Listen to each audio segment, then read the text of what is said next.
저는 오늘 함께 읽으신 본문의 말씀, 우리 요한복음 20장 19절로 23절의 말씀을 중심으로 해서 속회공과 제24가의 말씀입니다. 성령을 받으라. 우리 한번 따라해 보실까요? 성령을 받으라. 네, 그런 말씀의 제목으로 여러분과 함께 말씀의 은혜를 나누고자 합니다. 오늘 이 말씀을 통해서 저와 여러분 큰 은혜 받으시기를 주님의 이름으로 축원합니다. 자, 오늘 본문의 말씀을 저는 두 부분으로 나눠서 좀 이해해 보고자 합니다. 그래서 한 부분은 19절과 20절 한 부분이고요. 나머지 21절로 23절을 또 한 부분으로 이렇게 나누어서 두 부분으로 오늘 말씀을 좀 나누어서 함께 살펴보며 은혜를 나누고자 합니다. 자, 먼저 첫 번째 부분 19절로 20절 말씀을 여러분 한번 보시죠. 19절과 20절 말씀에 보면 그 어떤 내용을 담고 있냐면 안식 후 첫날에 오늘 제자들이 함께 모여 있었습니다. 그 모여 있었을 그때에 부활하신 예수님께서 그들 가운데 나타나시는 그러한 어떤 이야기가 19절과 20절의 말씀 속에 나오게 됩니다. 자, 우리 19절 말씀을 한번 같이 읽어보시죠. 19절 시작.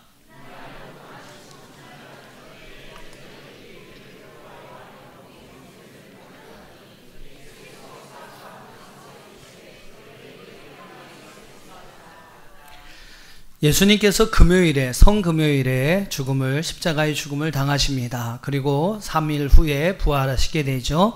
부활하신 날이 바로 안식 후 첫날입니다. 그러니까 우리가 지금 주일을 성수하고 있는 것이 바로 부활하신 예수님을 우리가 함께 기억하고 기념하기 위해서 주일을 성수하고 있는데, 바로 그 안식 후 첫날 저녁에 제자들이 함께 모여 있었습니다.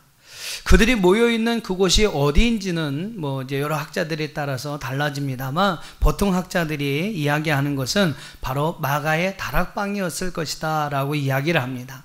누가복음 24장이나 여러분 그 위에 사도행전 2장의 말씀을 보면 이 마가의 다락방에 제자들이 함께 모여 있었던 것을 우리는 볼 수 있게 되죠. 그리고 이 십자가의 어떤 죽음을 앞에 두시고 제자들과 함께 최후의 만찬을 나누셨던 곳도 바로 이 마가의 다락방으로 이야기를 하고 있습니다. 그 다음에 그 예수님이 십자가의 죽으심을 당하신 그 직후에도 베드로와 그 다른 제자들이 자기들의 어떤 몸을 숨기기 위해서 함께 모였던 곳이 있는데, 그곳이 아마 이 마가의 다락방이었을 것이다 라고 이야기를 합니다.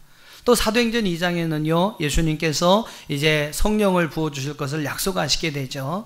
그리고 예루살렘을 떠나지 마라, 약속하신 그 성령이 너에게 임할 때까지 예루살렘을 떠나지 마라 라고 말씀하시게 되는데, 그 약속을 믿고 약 120명의 성도들이 마가의 다락방에 함께 모이게 되죠. 그때 바로 여러분 하나님의 성령이 그들에게 임하는 그러한 성령 강림의 역사가 일어나게 됩니다만, 아무튼 예수님의 사건, 십자가의 사건을 그 중심으로 해서 직전과 직후에 많은 사건들이 오늘 이 제자들이 모여있는 이 다락방에서 여러 가지 사건들이 일어났던 것을 볼 수 있습니다. 근데 여러분 오늘 이 말씀에 보면 좀 뭔가 불안합니다. 오늘 여러분 말씀을 보시면 제자들이 그곳에 함께 모였었는데 유대인들을 두려워한 나머지 모인 곳의 문들을 다 닫았다라고 이야기를 합니다. 여러분 왜 그들이 유대인들을 두려워했을까요? 왜 예수님의 제자들이 그 유대인들을 두려워해서 그 모든 문들을 다 닫고 있었을까요? 그건 다른 게 아닙니다. 바로 그들에 의해서 예수님이 십자가에 죽으셨죠. 예수님도 잡아 죽였으니 이제 예수님을 따랐던 제자들, 그 잔당들도 싹 잡아서 처리할 것이다 라는 그러한 두려움을 가지고 이 제자들은 모였다라는 겁니다. 그리고 그 모인 그 가운데 이 다락방이 그들에 의해서 발견이 되면 우리들도 예수님과 같이 그렇게 죽음을 당하게 될 텐데 하는 그런 생각을 하니까 그들은 너무나 두려웠던 것이죠. 유대인의 손에서 예수님과 같이 죽으면 어떡할까? 그것이 바로 여러분 그들이 가진 마음과 생각이었고, 그것으로 인하여 그들은 유대인들을 두려워할 수밖에 없었습니다. 여러분 우리의 삶도 그렇습니다. 죽음을 두려워하지 않는다면 정말로 여러분 이 세상에는 두려워할 것이 별로 없어요. 정말로 여러분 세상에서 제일 무서운 사람이 누구냐고 하면 죽을 각오를 한 사람이 정말로 무서운 사람입니다. 예. 경찰관하고 소방관하고 싸우면 누가 이긴지 아세요? 예? 소방관이 이긴답니다. 왜? 물불을 안 가리니까. 예. 근데 이 소방관을 이길 만한 사람이 있어요. 그것은 바로 죽음을 각오한 사람입니다. 죽을 각오를 하고 달려드는 사람, 죽을 각오를 하고 덤벼드는 마누라는 절대 못 이긴다고 합니다. 예. 그러니까 여러분, 사람이 죽음에 대한 그러한 두려움이 없어진다면 이 세상에서 정말로 두려워할 이유가 아무것도 없는 것이죠. 죽을 각오를 하고 사는 사람은요, 정말로 누구도 이길 수 없습니다. 죽을 각오를 한 사람은 누구도 이길 수가 없어요. 오늘 제자들이 여러분 두려웠던 이유는 다른 게 아닙니다. 바로 죽음 때문이었습니다.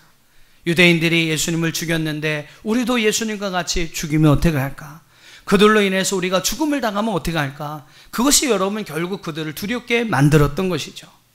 그런데 여러분 19절 말씀에서 그들이 가졌던 그 두려움의 마음이요, 20절의 말씀 가보시면 20절의 말씀 20절 하반절에 보면 그 마음이 기쁨으로 바뀌게 됩니다. 우리 한번 20절을 읽어보실까요? 20절 시작.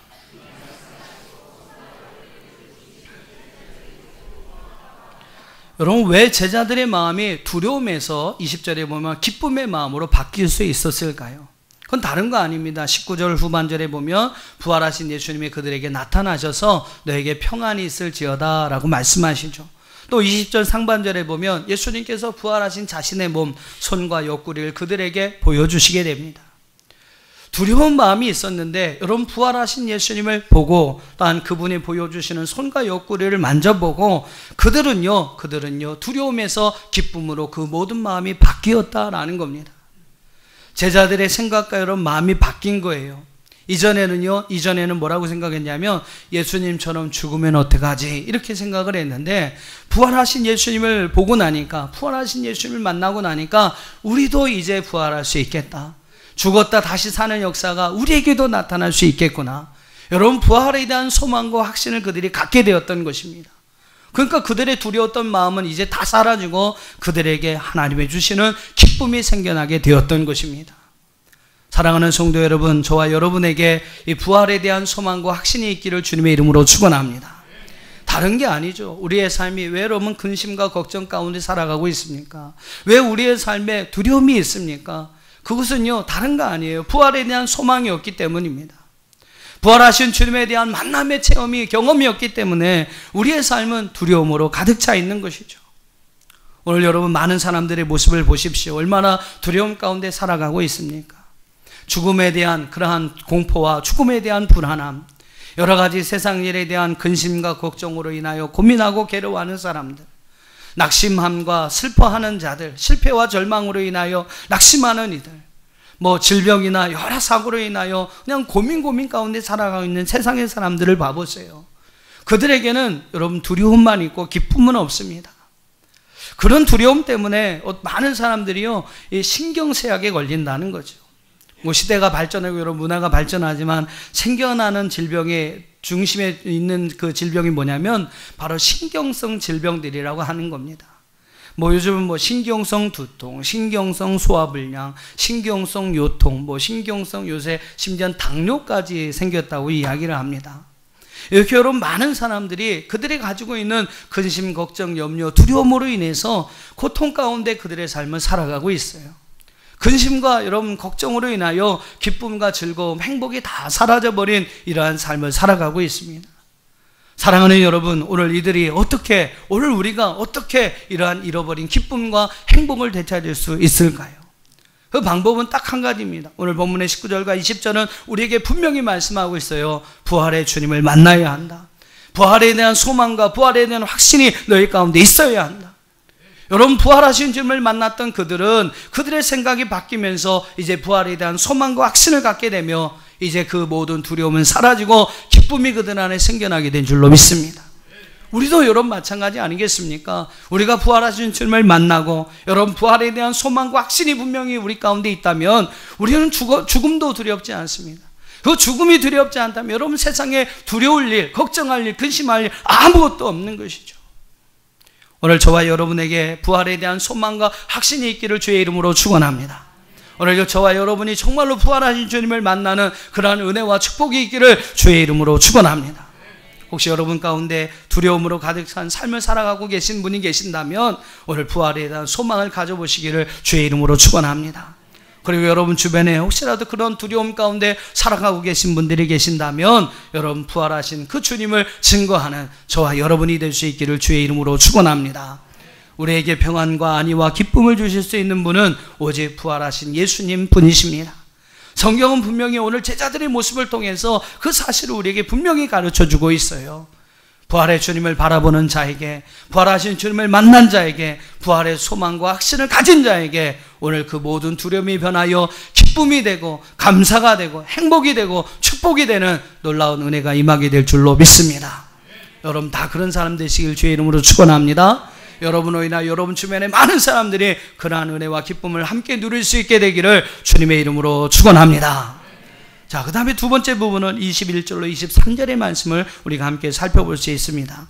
자, 21절로 23절의 말씀을 보시면요, 이 부분에서는 이제 부활하신 예수님께서 제자들에게 나타나셔서 네 가지를 말씀하시게 돼요. 네 가지를 그들에게 허락하시는 것을, 은혜로 그들에게 주시는 것을 볼 수 있습니다. 그 네 가지가 무엇이냐면 따라해 보시죠. 축복, 사명, 은혜, 특권. 네 가지를 그들에게 허락해 주세요. 21절로 23절의 말씀을 보시면 부활하신 예수님께서는 제자들에게 축복의 축복을, 평안의 복을 그들에게 허락해 주시고, 또 복음 전파의 사명을 그들에게 주시며 성령의 은혜를 그들에게 부어 주시고, 또 놀라운 특권, 특별히 제사함의 어떠한 특권을 그들에게 허락하여 주시는 것을 볼 수 있게 됩니다. 자, 21절을 여러분 한번 같이 읽어보시죠. 오늘 이 네 가지를 여러분 기억하시면서 축복, 사명, 은혜, 특권, 이 네 가지를 기억하시면서 21절 말씀을 우리 한번 같이 읽어보겠습니다. 시작.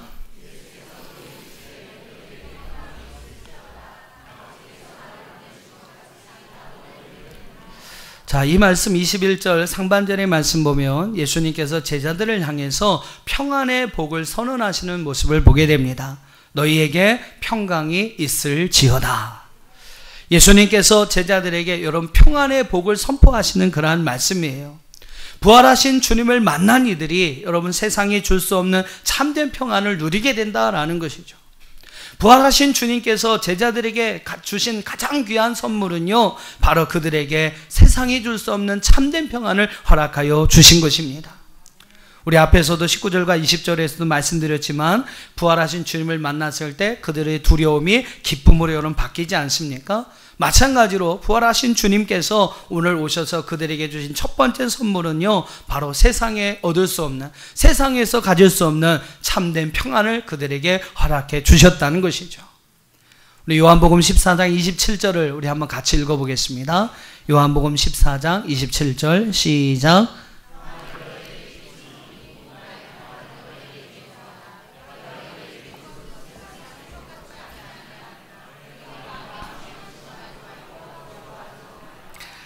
예수님은 우리가 이 땅에서의 우리의 삶을, 세상에서의 우리의 삶을 살아갈 때 근심하지도 않고 두려워하지도 않고 살아갈 수 있는 놀라운 비결을 우리에게 말씀하셨습니다.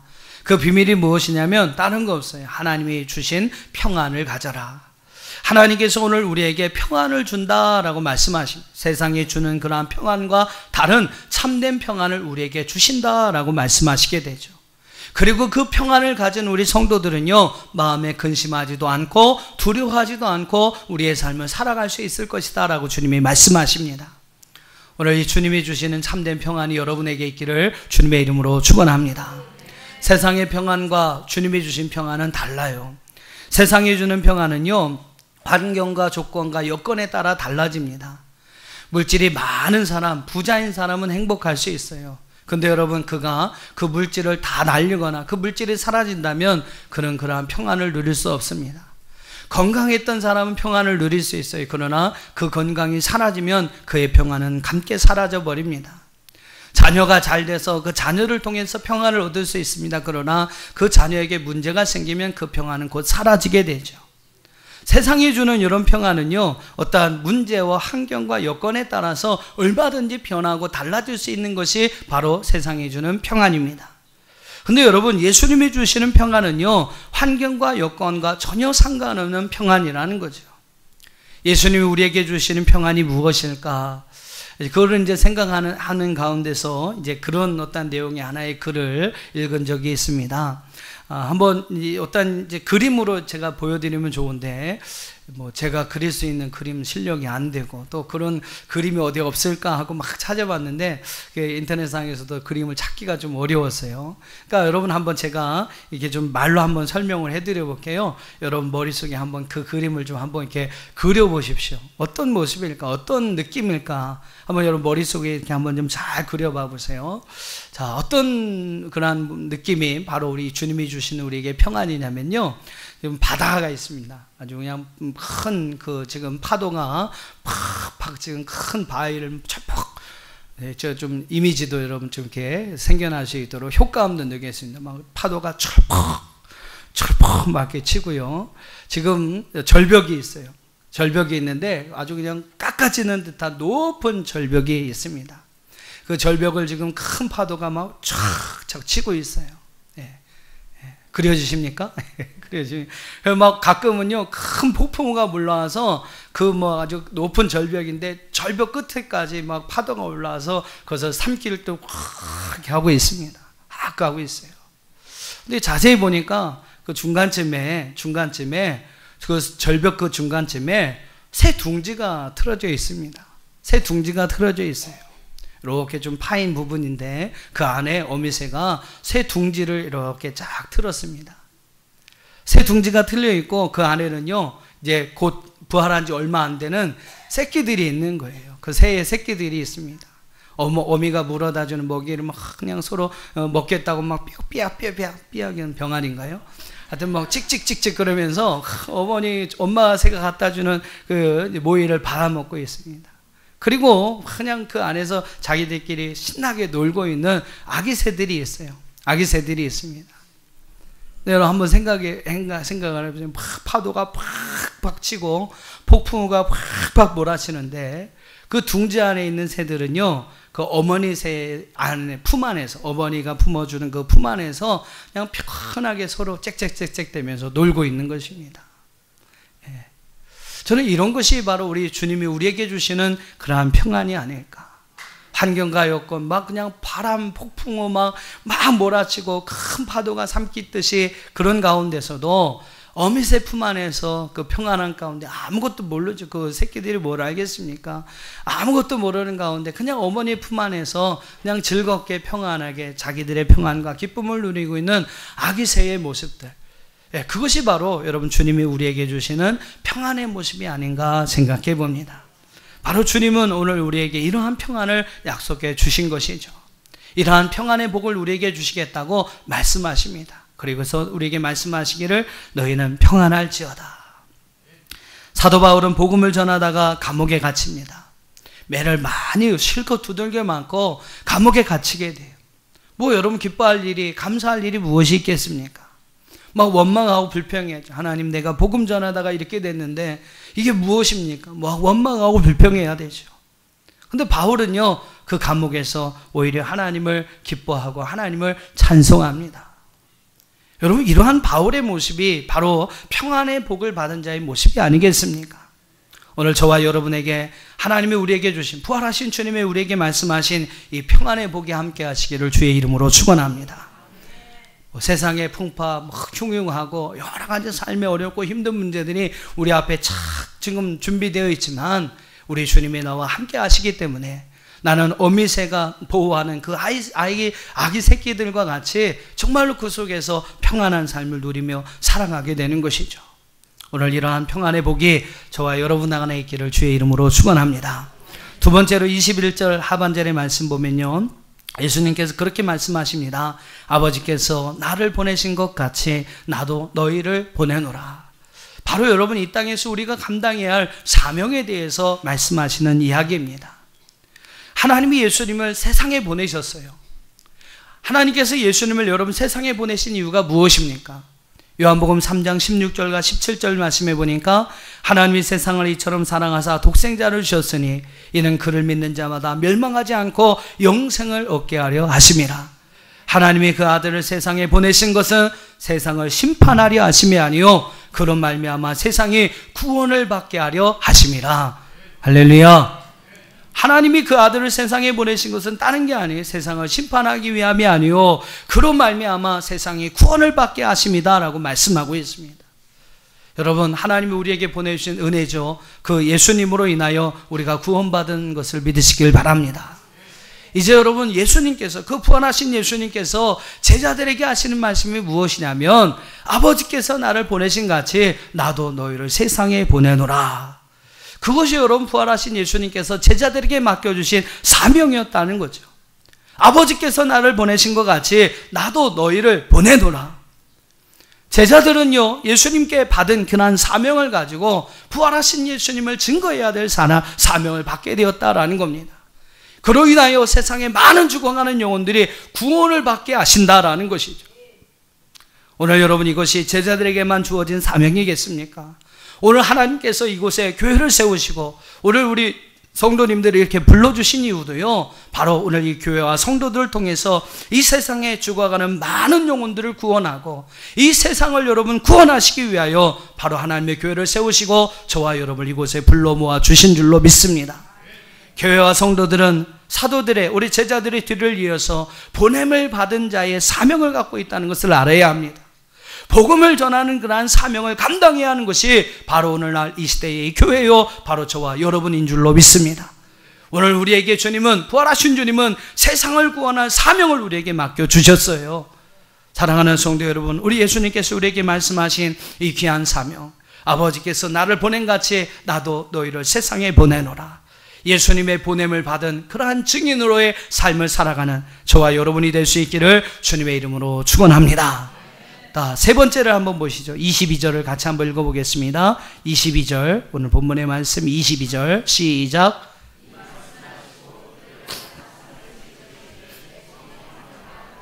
자, 세 번째로 예수님께서 제자들에게 하신 말씀은요, 바로 제자들에게 은혜를 부어주신 부분입니다. 특별히 어떤 은혜를 주십니까? 저는 성령의 은혜를 부어주셨다라고 이야기를 합니다. 이 부활하신 예수님은 제자들에게 사명만 주신 것이 아니죠. 지난주에도 간단하게 말씀을 드렸습니다만 사명만 주신 것이 아니라 그 사명을 감당할 수 있는 힘과 지혜와 능력을 주셨어요. 그것이 바로 성령이었습니다. 오늘도 마찬가지죠. 부활하신 예수님께서 제자들에게 이 사명을 허락하시면서 그들에게 하신 말씀이 무엇이냐면 성령을 받으라 라고 말씀하십니다. 그 맡겨진 귀한 사명을 제대로 감당해서 세상을 구원할 그러한 하나님의 귀한 사람으로 쓰임받기 위해서 그들이 무엇보다 힘써야 할 것은 바로 그 사명을 감당할 수 있는 힘과 지혜와 능력을 가져야 한다라는 겁니다. 그것이 바로 무엇이냐면 성령이라는 것을 예수님 분명히 그들에게 말씀하셨어요.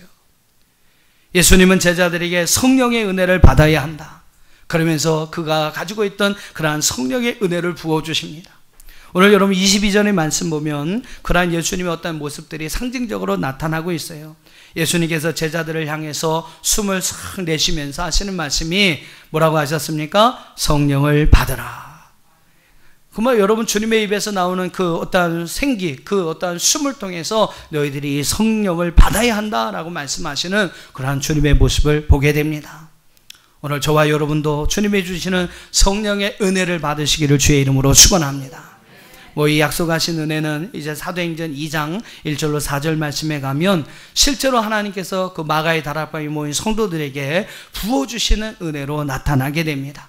그래서 여러분 초대교회 성도들이 예수님이 부어주시는 그런 성령의 은혜를 가지고 복음 전파의 귀한 사명을 감당해서 여러분 그 당시 로마를 새롭게 변화시키는 그러한 역사를 감당하는 초대교회로 세워지게 되죠. 이렇게 여러분 부활하신 예수님은 제자들에게 놀라운 은혜를 부어주셨습니다. 바로 성령의 은혜입니다. 오늘 이 시간에도 저와 여러분에게 하나님 성령을 통해서 우리에게 이와 같은 놀라운 은혜를 부어주시는 줄로 믿습니다. 많은 은혜가 우리에게 주시지만 그 모든 은혜 중에 은혜, 우리가 여러분 꼭 사모해서 받아야 할 은혜는 바로 성령의 은혜인 줄로 믿습니다. 이 자리에 있는 저와 여러분 모두가 다 성령의 은혜를 받으시기를 주의 이름으로 축원합니다. 그래서 예수님은 성령의 은혜를 우리에게 말씀하고 계시고요. 마지막 네 번째로 23절을 한번 읽어보겠습니다.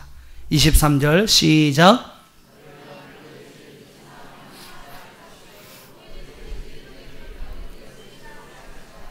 자, 부활하신 예수님께서 제자들에게 하신 말씀이요. 첫 번째 뭐라고 말씀드렸습니까? 첫 번째는 복을 선언하셨는데 무슨 복을요?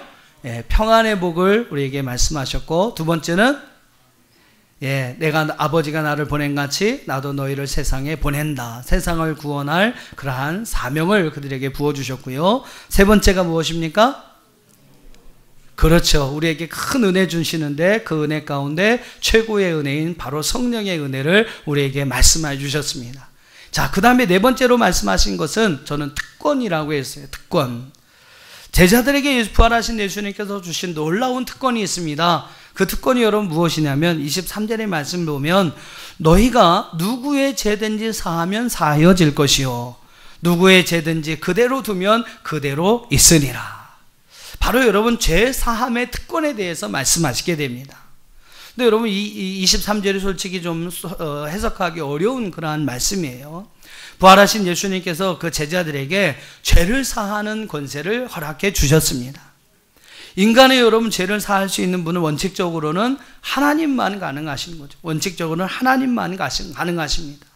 하나님께서 그러한 은혜로 우리에게 보내주신 예수 그리스도, 그분이 우리를 위하여 십자가에 죽으셨는데 그 예수님께서 십자가에 죽으신 그 보혈의 피, 여러분 그 은혜와 그 공로를 믿는 사람만이 죄 사함을 받는 은혜를 얻게 됩니다. 근데 여러분 오늘 부활하신 예수님께서는 제자들에게요 23절에 보면 죄를 사할 수 있는 권세를 말씀합니다. 너희가 누구든지 죄를 사하면 사하여 줄 것이고 누구든지 그대로 두면 그대로 있으리라. 이 말씀을 여러분 어떻게 우리가 이해하고 해석할 수 있을까요? 저는 오늘 이 말씀이 복음 전도의 사명과 함께 제자들에게 주신 말씀이라는 것을 먼저 생각해야 한다고 생각합니다. 복음 전도와 그 사명과 함께 제자들에게 주신 말씀이었다는 거죠. 즉 이 특권은요 복음이 전파되었을 때, 오늘 복음을 그리스도께서 주신 그러한 그 복음을 가지고 성령의 충만함을 가지고 나가서 그 복음을 증거할 때에 일어나는 그러한 결과라고 저는 이해를 합니다. 즉 무슨 얘기냐면 제자들이 성령의 충만함을 받고 복음을 가지고 그 복음을 증거할 때 그 복음을 받아들이는 사람들이 있을 거라는 거죠. 그 복음을 받아들이는 사람들에게 어떤 일들이 일어납니까? 그들에게 회개의 열매가 일어나고요. 그 회개의 열매로서 죄 사함을 받게 된다는 거죠. 그리고 죄 사함을 통해서 그들이 구원을 받고 하나님 나라에 들어가게 된다. 근데 여러분 복음을 전하고 복음을 증거하는데도 그 복음을 받아들이지 않고 거부하는 이들이 있을 거예요. 그들에게는 어떤 일이 일어납니까? 결국 죄 사함의 은혜가 임할 수 없다라는 것이죠. 결국 그들의 죄가 남아있어서 결국 그 죄로 인하여 그들은 하나님의 심판을 받게 된다. 그리고 그 심판으로 인하여 그들은 영원히 죽을 수밖에 없는 형벌 가운데 거하게 된다라는 이야기입니다. 이런 의미에서 여러분 제자들에게 죄를 사할 수 있는 권세를 주신 것은 바로 이 복음 전도를 통해서 많은 영혼을 그들이 구원할 수도 있고 또 많은 영혼들을 그냥 죽음의 가운데 거할 수 있도록 내버려 둘 수도 있다는 그러한 이야기로서 우리가 해석을 해야 합니다. 그러니까 여러분 이 말은요 특권이라고 제가 말씀을 드렸지만 어떻게 보면 특권이라고 보기보다는 우리에게 주어진 엄청나고 무거운 책임이다라고 말할 수 있을 것입니다. 즉 제자들이 나가서 복음을 전하면 정말로 많은 영혼들이 구원받는 하나님의 놀라운 역사가 일어나게 되고 그들이 나가서 그 복음 전파 일들을 행하지 않으면 결국 죄로 인하여 많은 사람들이 영원한 형벌을 받을 수밖에 없다라는 이야기입니다. 그러니까 특권이기도 하지만 한 면에서는요 그들에게 주어진 엄청난 그러한 책임이다라고 말할 수 있습니다. 에스겔서 32장의 말씀을 보면 하나님께서는 에스겔 선지자에게도 이러한 특권과 책임을 대해서 말씀하시게 됩니다. 한번 여러분 에스겔서 33장 2절 이하의 말씀을 한번 보시기 바랍니다. 하나님께서 에스겔 선지자에게 그렇게 말씀하십니다. 인자야 너는 내 민족에게 말하여 이르라. 가령 내가 칼을 한 땅에 임하게 한다 하자.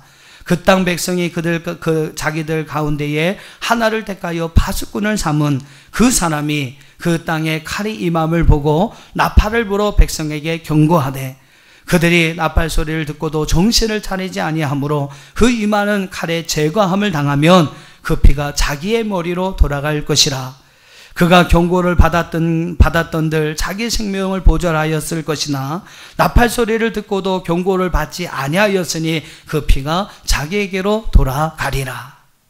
그러니까 하나님께서 파수꾼을 세워주시죠. 그 파수꾼이 자기의 책임을 잘해서 그 땅에 칼이 임함을 보고 나팔을 불고 경고를 했어요.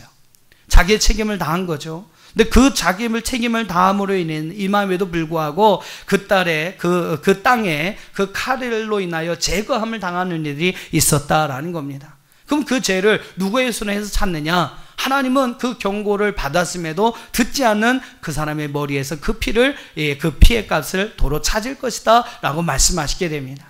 근데 이어지는 말씀, 여러분 에스겔 33장 6절의 말씀 보면 또 이런 말씀이 나와요. 그러나 칼의 임함을 파수꾼이 보고도 나팔을 불지 아니하여 백성에게 경고하지 아니하므로 그 중에 한 사람이 그 임하는 칼에 제거를 당하면 그는 자기의 죄악으로 말미암아 제거되려니와 그 죄는, 그 피는 내가 파수꾼의 손에서 찾으리라 라고 말씀하시게 됩니다.